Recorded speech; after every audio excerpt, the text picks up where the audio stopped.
Well, welcome to Spindle City Straight Talk. I'm Chip. And I'm CJ. Okay. Uh, it is Monday in the Riv, and we're going to start off with a public service announcement, CJ. I want to let everybody know that I learned something over this weekend that I didn't know. And apparently, then I looked it up because you know me, I always research everything, but Yep. sometimes, unfortunately, after the fact. Everybody knows about poison ivy, poison oak, and poison sumac. Well, I want to let everybody know as a public service announcement English ivy is also dangerous for allergic reactions. So, I'm not having cheek implants, and I didn't have any eyelid Botox. That is a reaction to English ivy. My neighbor years ago planted English ivy, and that thing is it's like cancer. It continues to grow everywhere. I looked it up online, and when I was reading an article, I read an article about a woman who tried to planted ivy, and it's used in a lot of landscaping things, but they don't tell you that it's like planting poison ivy. And when Right. she tried to cut it, stop it from growing all over her property, the individual who planted it has now cut it all back and kills it routinely. But now we have to do it. It's actually gone 3 or 4 houses past my house in both directions. My next door neighbor's shed where he keeps his motorcycle and his lawnmowers and stuff is completely, you can't see it anymore. So I've been cutting it back for years, but I normally just trim what's starting to come over the fence. But it got really bad this year, so I spent about 4 hours really clearing it up. I wore gloves and everything, but apparently some of the stuff got in my gloves. I started scratching my wrists, and then put some uh, hydrocortisone on it, stopped the itch, but I was also rubbing my face, and then I looked like Elephant Man's. I had to go to the emergency room Saturday night.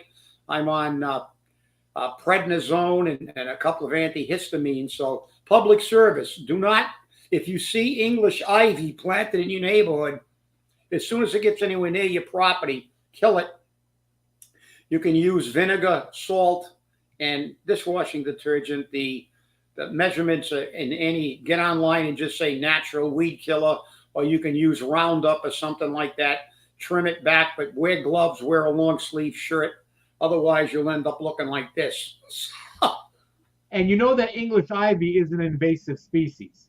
Oh, I can't believe it, CJ. If I took pictures of what it's done to this neighborhood, I Yeah. mean, it is three or four houses and yards past the yard of origination, and I mean it grows over buildings, up gutters. It just runs everywhere. It is just, and that's what happened. I read that article about it talked about one of the cases of a woman. She planted it for landscaping purposes. Oh, it looks pretty.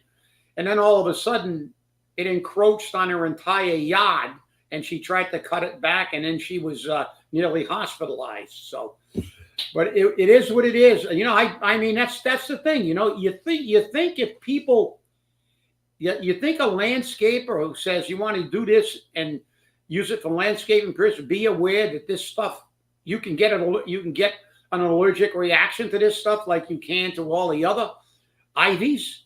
I never knew that. I said, well, this thing must be, innocuous. It's not like poison ivy or poison oak or poison sumac. Actually, it is. Actually, it is. I was Yeah, just looking well, at the. I wish you would have told me that before I looked like Oh, this. I just started looking it up while I was Yeah, on with you, and it said the leaves of the fruit are toxic to eat in large quantities. The sap can irritate the skin and cause dermatitis. It contains toxic interpenides, um, sapins, and polyacetylene compounds that can cause allergic reactions, vomiting, and more. So yeah, yeah, and yeah, it's an invasive species, and it's actually banned in some Pacific Northwestern yeah. states Should be because banned everywhere. it goes everywhere. Should be banned everywhere. And I'll tell you what, if you saw this, especially my right eye, I got a picture. My right eye was completely, basically almost completely closed. My cheek was like out here somewhere. It was ridiculous. Yeah, that's right, Linda. It's pretty till it isn't. And now on another cleanup note, the last show, a while back we had another idiot that was jamming our show with trying to make this a debate show. This is a talk show, a political show. It's our show, and if you want to have an opinion, that's fine. But I'm not gonna, I'm gonna tell you the same thing I told the last time. I'm not gonna engage in debates and defending.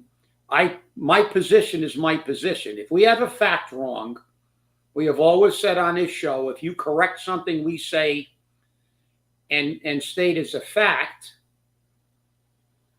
we'll correct it. That's very rare, but we have. But if you want to start asking me about my, saying, well, you said this and I did. It's my position. Oh, you said you don't like Ivy League schools. You're right. I don't like most colleges anymore because they're institutions of wokeism. And then you're going to ask, like, what's your story and stuff.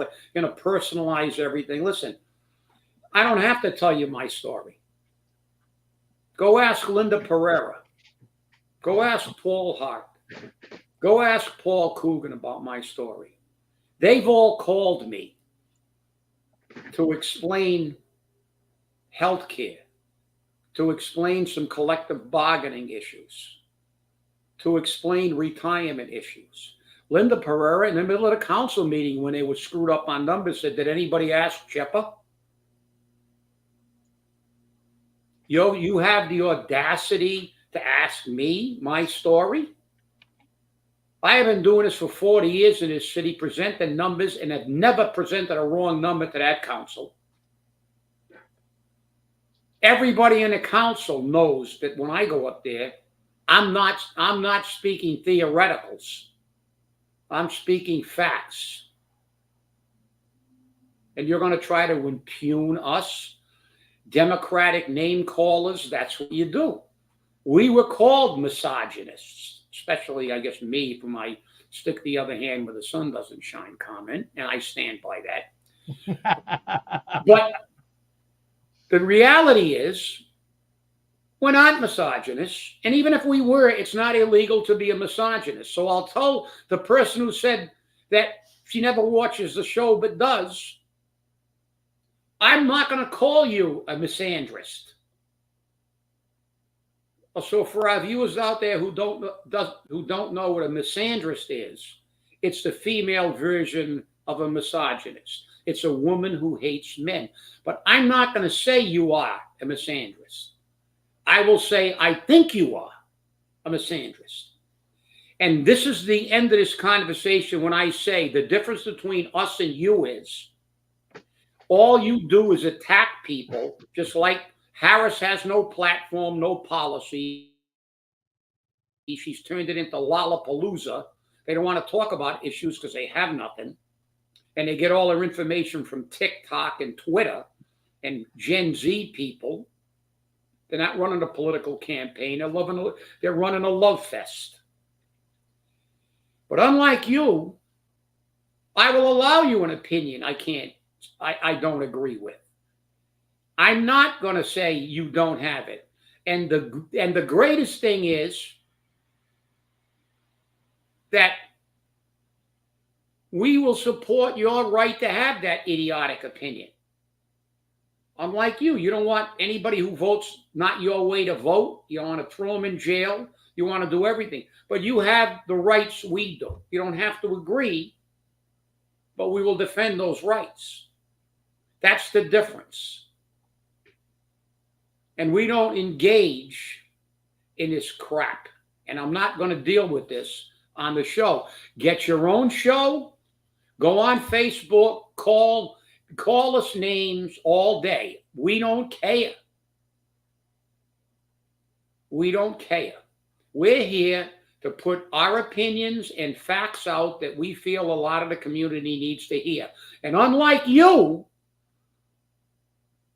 I have put a lot of facts forth in this city in front of the council. I have saved this city hundreds of millions of dollars. What have you done?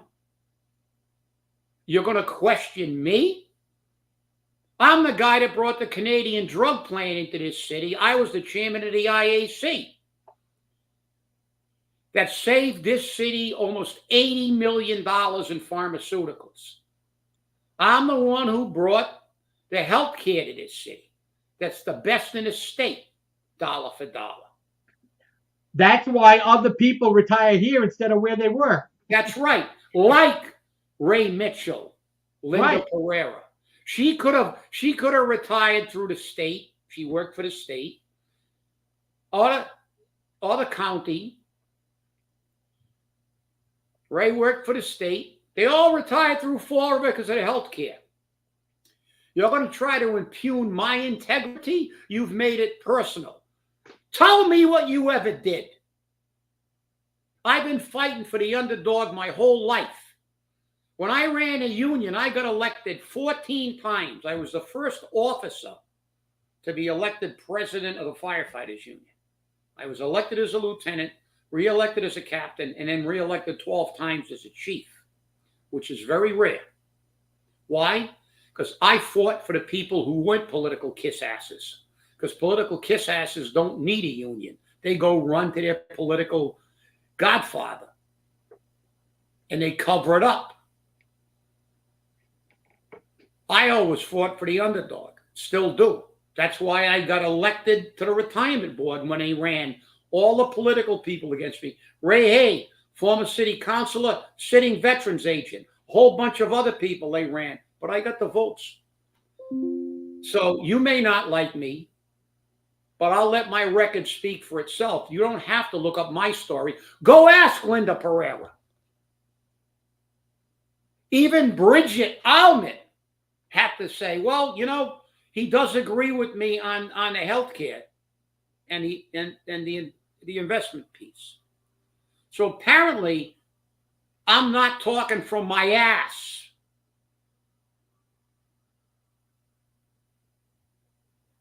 So you tell me, CJ, PhD, dean of a nursing school, done a lot of things with the community through, through various organizations like the Knights of Columbus, the Masons. And, you want to make this personal? Don't make it personal because you don't want to get personal with me. Okay? You want to disagree with me all you want. But don't start grilling me like I'm some third grader. I forgot more about the finances of this city than you could ever know. And with that, CJ, back to you. You got to read Neogen's comment there. Especially, you wear a very special pin from the military for your service. Case closed.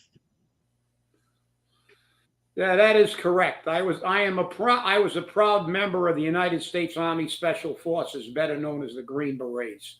So, I all veterans, and I respect all veterans, and I respect all people. And I'm glad you brought that up because I didn't even think of that. But you know what the motto of the Green Berets is? The pin he spoke about. It says "De oppresso liber." That is Latin for to free the oppressed. The Green Berets are known as the quiet professionals. We're the people who help people to free the oppressed. So this is the thing. Don't you make this thing. You Democrats love to call names. There are a whole bunch of Gen Zers who are, they can call anybody what they want. You call them the wrong pronoun, they want you thrown in jail. They'll call you names. Don't relegate yourself to that. Don't lower yourself to that. You want to talk about facts? We'll talk about facts, but don't attack personally. I'm not going to stand for that crap. Okay, I'm not going to stand for that crap anymore. These people just want to absorb the time of this show and the information that we put out with this crap about you said this and that. Yeah, I said it. I said I don't like Democrats. I don't like Republicans. I'm an independent, but the Republicans are more in line with me about fiscal conservatism. and everything else. I vote for the best candidate. I have voted for Democrats. Very few. I'm not going to kid you, but I have. I vote for the best candidate. I'm going to vote for Donald Trump. I'll say it right now. I'm going to vote for Donald Trump. Why? Do I like a lot of things about Donald Trump? No. But you know what I like? I was paying $2 for gas. I know it's down at 3 something, but it's going to go up to 5 right after the election because they're draining the oil reserves to keep the prices down for the election. Right That's after right. the election, if they get in, it's going right back up to $5. Groceries have gone up 40 to 60%. I'm paying more for everything. I'm paying more taxes. My car insurance nationally has gone up 51%. Everything went up. The question I ask when I vote is, am I better off was I better off 4 years ago than I am today? Have these people shown they can do anything? No, they've destroyed everything. Yeah, $18 for a Big Mac meal, $20 for a Big Mac meal in California. 66, there's 2/3 of the people in this country living paycheck to paycheck, and you're saying this is good? All you people are good at is manipulating numbers. You talk about, oh, we created this many jobs. Well, 60% of those jobs are illegals. And I don't care if you produced 1 million jobs. What they have shown, because you never tell the whole story, is that wages are going up, we're creating jobs. Well, the wages and the jobs are not keeping up with inflation. So it doesn't make any difference if they gave you a $5 raise and it costs you $40 more to live. So now you're negative $35. So this whole thing, this is what happens when you open it. You vote your way. You vote for somebody that was, number one, the most unpopular vice president in the history of the nation. A vice president that the Democratic Party wanted to kick off the ticket because she was such a albatross. Now they've had their media propaganda spin her into the second coming of Christ. And if you want to believe, go ahead. And with that, CJ, I'll turn it back to you because, as you see, I'm a little fired up now. Must be the allergy. Well, I mean, there you go. You got another Trump voter right there, Michelle Soares. Our country was safe when he was president. We have been in turmoil since Biden became president. And the thing that really gets me right now, and I have to argue this point all the time, they say that our democracy is in jeopardy. Our democracy is not in jeopardy. We're a bicameral government. Nothing happens in this country without the House and the Senate coming together and agreeing on things with the president. The president can turn around and say, I'm going to do this by executive order all he wants. But even that power is limited. Even that power is limited. Although Biden doesn't think so, because when he's shut down by the Supreme Court, he does it what he wants anyhow. But that's what we got to deal with. And that selling point that our democracy is in jeopardy is gaining a lot of traction. And it's bullshit. It's bullshit. Okay? I could say that our democracy is in jeopardy with Harris because she won't do what the Supreme Court wants. She won't do what the people want. As a matter of fact, she wasn't even elected the presidential nominee. She was appointed. She was anointed. There was a coronation for her. And like it or not, that's what we got stuck with. It reminds me so much of Bernie Sanders. It reminds me so much of Hillary Clinton. It's always there. Politics is a dirty business. It's a very dirty business. But we have learned to navigate it.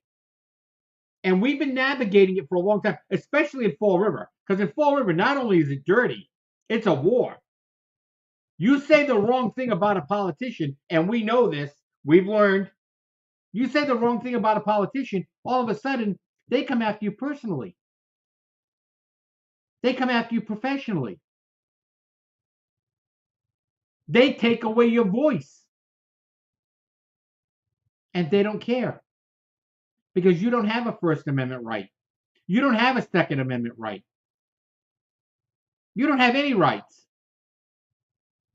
Because I'm the dictator and I say what rights you have. But I follow the law. I heard that over the weekend. Okay? I listened to his speech over the weekend, his propaganda, in that I appoint people who are good, who know their job. And as long as they do the right thing and they do it by the law, I have confidence in them. You didn't have confidence in Marcy Etkin. You didn't have confidence in people on the park board. You didn't have confidence in people on some of the other boards. Hence why you removed them. And in some cases, removed them illegally. But I follow the law. Did he follow the law when he left the scene of an accident? Hey, I was just going to say that. Did he follow the law when he sent an illegal letter to the city council after he lost an arbitration at the Joint Labor Management Commission? No. Did he follow the law when he doesn't divulge the amount of money we're paying? No. He never follows the law. He's full of crap. But look, you know what fascinates me? Number one, we're going to lose our democracy. It's about freedom. But number one, you don't have a democracy. It's a constitutional republic. Okay? That's number one. It's not a democracy. It's a constitutional republic. It's a tripartite government. And people ask me, how can it be that this ticket of two socialists can have a competitive election? It's because we have to go back in history, because we don't learn from history.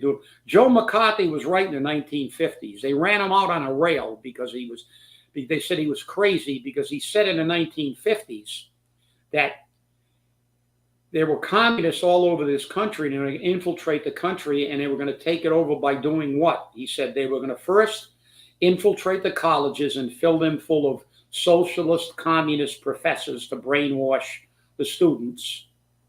And then the rich globalist businessmen and rich movie stars, he had the blacklist of movie stars, would then use their money and power to influence the media, and then they would control the media and the minds of the generation. Why is it going to be a close election? And it's going to be contingent on the basically the independent voters who were nonpartisan, supposedly. It's because the Democratic Party is made up of rich people who are insulated from all the damage they do, and they're going to vote Democrat to keep power. And then the rest of them are what's happened over the last 75 years since McCarthy predicted it. They've polluted the brains of all the last two generations, maybe three. Just look at what you're dealing with. People say, well, the problems are economy, border, crime. No, it isn't. The majority of Democratic voters don't care about any of that because they're too rich. They're insulated from it. And the other half of those Democratic voters that are going to vote are the same people that are yelling from the river to the sea, free Palestine, do all this other stuff because they're brain dead. They live on TikTok. They don't care about the border. They don't care about economy. They're living in their mother's basement for the most part. They're going to college and getting dumber. And what do they say? Do you remember what happened in Colombia? They took over the building. Now they're radicals, they're revolutionaries, they're an enemy. We're the enemy. We're the enemy. They took control of that building. They were all hyped up. They had shields. They had helmets on. They held the janitors hostage. They were warriors. 2 hours without water. They're on the microphone babbling. We're dehydrated. Send us vegan pizza. Give us water. What are you insane? When 101st Airborne was surrounded by half of the Nazi army at Bastogne in World War II, you think if they would have said, we got no food, we're freezing to death. Nazis, give us clothes and food. You know what the commander of the 101st Airborne said when they asked him to surrender? He actually didn't say it, but he said he told them nuts. But I think it was actually a word that started with F and ended with K. They didn't surrender. But it was a war. These people portray themselves as at war with this country, and they go 1 minute without water or food, and they're asking their enemy, us, to subsidize them. Do you really believe that these people are paying attention to anything? Because they live in an alternate universe. They live in mommy's basement. They get in trouble. They run to mommy and daddy. So this is what the Democratic is made up of now. Rich elitists and idiots. Or as Benjamin Netanyahu said so succinctly when he spoke before Congress, which, by the way, Kamala Harris didn't go to, there's a real world leader. Doesn't support Israel after what happened on October 7th. Because she's worried about votes, not ethics. Netanyahu called those protesters useful idiots. And I respect Benjamin Netanyahu a lot. He's got a set of cojones, man. He's got some. But I'll tell you what. I dropped the first word of that one. They're not useful at all. They're useless. But I do agree they're idiots. And with that, CJ, I'll turn it back to you. Neogen brought something up that we brought up on a previous show. I'm hearing he is seriously considering adding phased throwback and the household trash fee. I guess Coogan hasn't been paying attention. I guess not. I guess not at all. And you know what? While he was on the radio Saturday, he says, I love this. What's Paul's magic number, Chip? What's his magic number? He's going to spend his own money. What's his magic number? $1,000 all the time. I'll bet you $1,000. I'll bet you $1,000. My money. I'll bet you $1,000. Well, yeah. Well, listen. He loves to throw that around. I know he does. He gave some guy a $20 bill. I gave him a $20 bill out of my money. You're making $120,000 and you got a big fat pension. You put it all in the bank, Paul. Stop being so. You're a phony SOB. Okay, you're a big phony. I'll give it to you. Well, how long have you been living in Fall River, Paul? After you retired, you ran to Somerset. And you only came back and you stayed here only when you held political office. You came back here to run for school committee, and you're staying here as mayor. And when you're not mayor anymore, you're not going to pay that fee. And don't poop. You know how condescending that is? I'll give you $1,000. Well, now you're talking like the rich elitist that you've become. You think $1,000? Some people don't have $1,000 to pay for their groceries annually in this city. They're scratching their ass. What do we got? 90% of the students are on the food lunch program in this city. Well, now they've done away with that because the numbers weren't looking good. Now everybody, we have universal. Oh yeah. Well, now we put 100% of them, even if people don't need it. So again, Paul doesn't care how he spends money, and then he just dismisses it. Shut up! It's only $1,000. Only $1,000. There are people in this city living on less than $1,000 a month after taxes. I told you, we got 245 people in a retirement system that are living on less than $12,000. We got 285 that are living on less than $18,000. And Paul Coogan is nothing more than an elitist phony now, because he's rich now. He got rich, walked around, had a good job, didn't have to take a test for, walked around with his hands in his pockets, and got a nice fat paycheck, nice fat pension. Now he's coming over here collecting a paycheck, and I'm sure that all his pals, all his rich pals, are investing some money for him, and he's going to walk away after this gig. But it's just the attitude. If you're just a normal person, go jump in a Taunton River. You don't own a house? You can't talk about housing. Shut up. Do you own a house? Oh, do you have bullet holes in your house? Shut up. People can't. They live in an alternate universe. So that's it.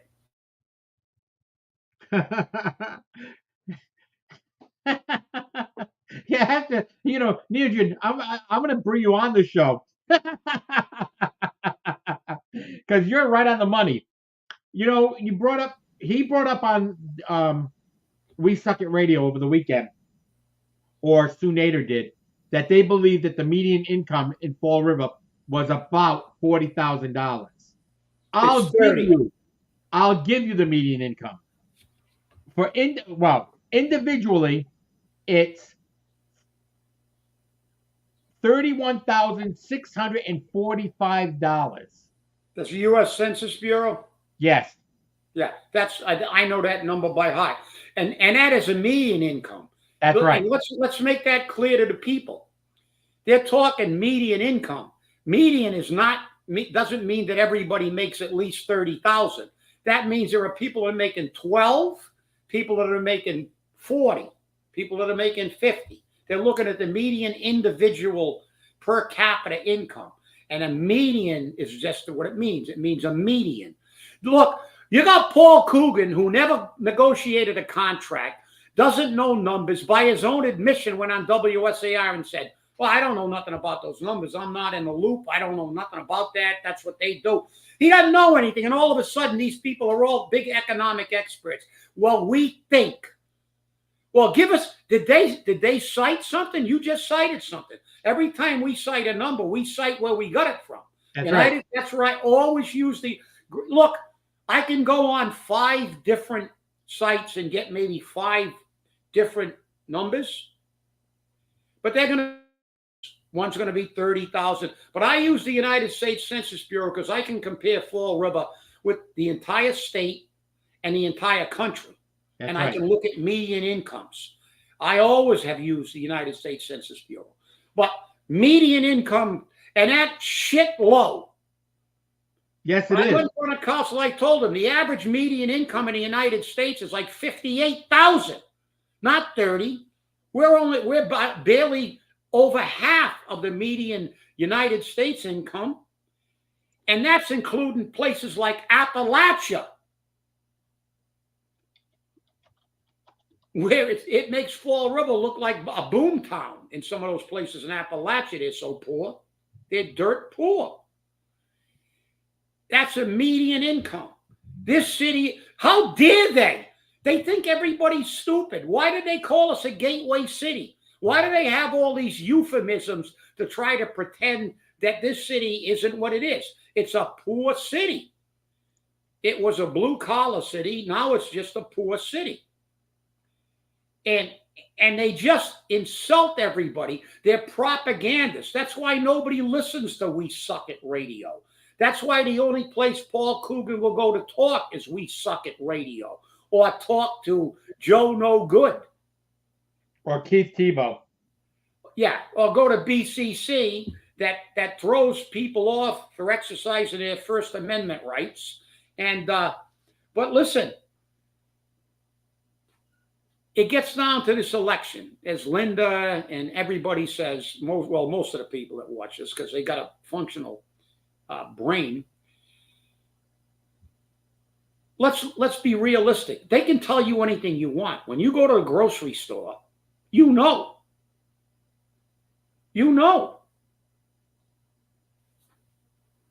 You're paying triple, quadruple what you used to pay for things.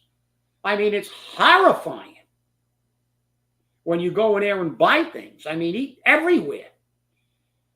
66%, 2 out of every 3 people in the United States, and that includes cities that are a hell of a lot better off than Fall River, are living paycheck to paycheck. Inflation has taken about $10,000 out of your salary every year now. The cost, and then the Dems blame it on the business. You hear Kamala? We're gonna investigate businesses that are gouging the public. They're not gouging the public. They got to get their stock. The truck drivers are paying more for gas. They're charging them more to deliver. All their vendors are charging them more. They got to charge you more. They're not gouging it. Yeah, sure. There's some. You know who gouges us the most? The government. Does anybody remember years ago we were paying $500 for a toilet seat? Democrats forget that. Do you remember that they put out $7.5 billion for electrical charging stations, and they built 7?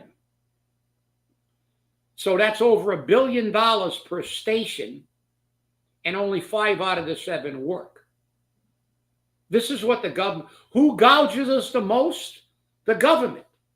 $24 billion for housing the homeless, and not one person got a home. I mean, you can go on and on and on, but these people, look, that's why it's pointless to debate them. She wants to come on here and start trying to make a debate. They don't make any sense because they can't cite facts. We can cite facts. I'm not even looking this stuff up, but I can tell you what, I'm pretty damn close on all these numbers. 30,000 average state, average national average 58. We're barely half. Yeah, and these people are saying, shut up. Fall River is a lot better off than you guys are pretending it is. It's better off for you, Paul. You're making 120 G's. You're probably not paying for any of your meals because everybody wants to buy the mayor a meal. Here, Paul, it's on me, baby. Get my cousin a job, will you? Yeah, you're doing great. But there are a hell of a lot of people in Fall River and all over the country that aren't doing great. That's why people are pissed off. Well, Paul, as I said, Paul was on the radio over the weekend. And this was from a viewer. They sent me the transcript. I shouldn't say the transcript, the recording. And he said that he walked through the parking lot of the new Notre Dame apartments. Okay? And he noticed license plates from outside of Massachusetts, from like Illinois. He said, and Texas. He said, and that's what we want to do. We want to get these people to come here, to spend money here instead of where they come from. And he said, and if they want to pay $2,500 for rent, that's great because it comes back into the city. No, it doesn't. The people who own these properties are not city residents. Some are close by in Westport, but they're not city residents. And don't give me the bull that by constructing these market rate apartments, we're creating jobs. They're temporary jobs. Once that job is done, those people are probably going to be out of work. Because that's what happens. When there's construction workers get jobs. And to be honest, I know a majority of the construction workers have moved out of the city. They moved to Westport and Somerset and Swansea and Assonet. They moved to places around Fall River because they were better off. No, listen, CJ. These people are so full of bullshit. If bullshit was bricks, they could build a chimney to the moon. Number one, Paulie, I always abide by the law. Call a police chief. You see all those out-of-state plates? If they really live here in Fall River now, they got 30 days to they get a Massachusetts registration. And then that will generate taxes for Fall River. Yeah, but you don't see them. No. How many of those people, like they did in Cadero's place? got people from the naval base, temporary people. They got out-of-state plates. They're at the War College for a year. Then they get replaced by somebody else, and the feds bring them in. Go up to the hotel up in the airport. You got half illegals and half people working on a big dig. And most of the construction people are on the MBTA. So you got people down here working on projects. They're out-of-state, non-union employees working down here with out-of-state plates. And he's wandering around looking at number plates. Well, those number plates, if they sit there for 3 months, they should have mass plates on them, not Illinois plates. And who the hell is going to come from Illinois over to here? Or You know, Texas. tell me. I want to know exactly what town they lived in that was worse off than Fall River. Look at the Flint neighborhood. You always talk about what's going to be. That's like Kamala. I want to look forward. I want to be unburdened by the past. Well, you're right. If I were you, I wouldn't want to look backwards anyway either, because you completely screwed this country up for the last 3.5 years. The last thing you want anybody to do is look at the past, what you've done while you were in office. That's the last thing you want to do. Those platitudes are bullshit. Unburdened by the past. No, if you don't learn from the past, you're doomed to repeat it. You did nothing for 3.5 years, so you want to forget about that 3.5 and listen to me promise you more stuff. But these people, Coogan and this, they're going to come from all. You know what this is? This is like Kevin Costner. You know, build it and they shall come. That movie in Iowa about the baseball. Field of Dreams. Field of Dreams. That's right. Build it and they will come. Bullshit. Fall River is a blue collar town. Rich people don't come to blue collar towns. Newtonites are not going to live in Fall River. You know, they want to be able to commute to a place like Boston. And there's a whole bunch of surrounding communities that have less crime and a lot better, and a lot better resources that they can go to. You people are just, you're trying to do to the Fall River people who are suffering the most and trying to convince them you don't believe your lying eyes and your empty wallet. So that's why, the only people that listen to We Suck at Radio are people who want to get aggravated, call them to complain, or they're political bullshitters. Where's the only place you ever see Paul Coogan? In front of on WSAR with this pre-canned speech because somebody told him what to say. That's right. They told him. Because when does he ever leave the city hall except to go to WSAR?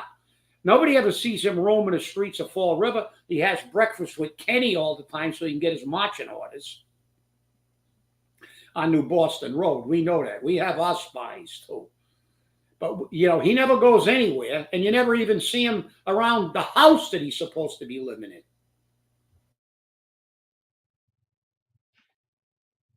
Well, according to the most recent school committee meeting, which was about facilities, Ken Pacheco, who was rewarded for failure, let's get it right, who was rewarded for failure, is working on remediating the buildings. Now, I know that I saw ServPro over at the Green School. I don't know who's at Spencer Borden. I don't know who's at Tansy. I don't know who's at Laterno. And I don't know if they're looking at other schools. But remember, we've shown the pictures here. I know that Colin Dias is working on getting something done. So is Kevin Aguiar. Tom Corey, Mimi Larrabee, they're just sitting there going, picking their nose. They don't care. All right? Because Paul didn't say to care. They don't represent the people. They don't represent the students. They represent Paul. Just like it is with the city council. They don't represent the people. They represent Paul. I'm just looking at the last comment. He's always on target. You didn't even understand the word generational. He's supposed to be a school teacher, and I think Nelson used it at a meeting. And yes, he did. I remember. And he didn't know what generational was. That's right. So it's like, this is what we got running the city. So, let's not kid ourselves. Those pictures were telling. You know what I'd like to see them do? like you said, they rewarded them. Let's get ServPro or some expert to say that this thing went unaddressed for I don't know how long. So let's look at the bill we get for this remediation. That's going to cost us a lot more because it is advanced quite a bit in the time it was Oh, left yes, they have. unaddressed. And let's take that out of Ken's paycheck. And in that case, Ken's going to have to work till he's 150 for no pay.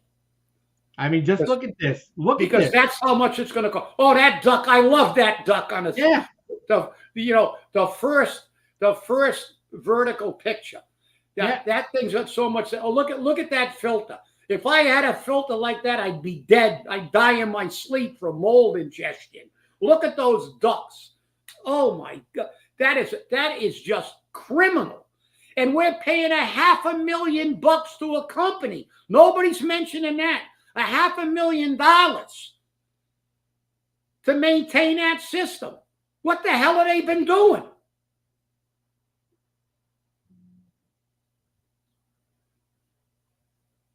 Yeah, it is. Our children aren't protected in school. The people aren't protecting our teachers. We have people who are working, and George Roderick said it right.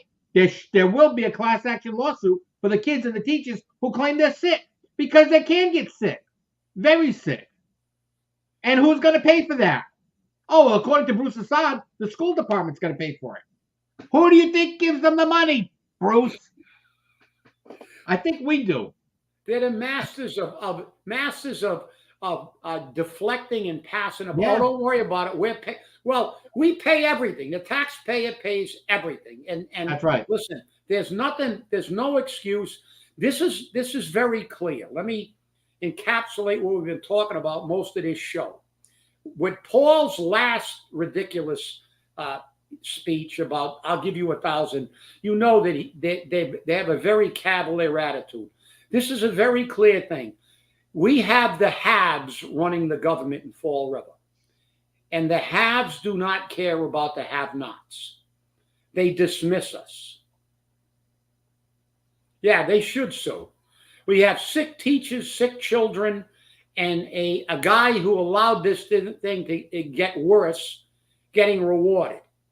And that's the Paul Coogan credo in this city. The haves say, we have, and if one of our people screws up, we say, well, as long as he took responsibility and, but he didn't follow the law or EPA regulations. So it's a mess. Look, it's haves and have-nots. That's what we have. The government right now is all the haves. That's right. That's the way it works. Well, I want to thank you all for watching. It was a great show. Thanks for all the comments. Be sure to see us on Wednesday. And remember, stay safe, stay angry, and hold your politicians accountable. And I want to give George Rodriguez the last comment. No, they haven't settled the teacher's contract yet. It's still in negotiations. Thanks for watching, everyone. We'll see you on Wednesday.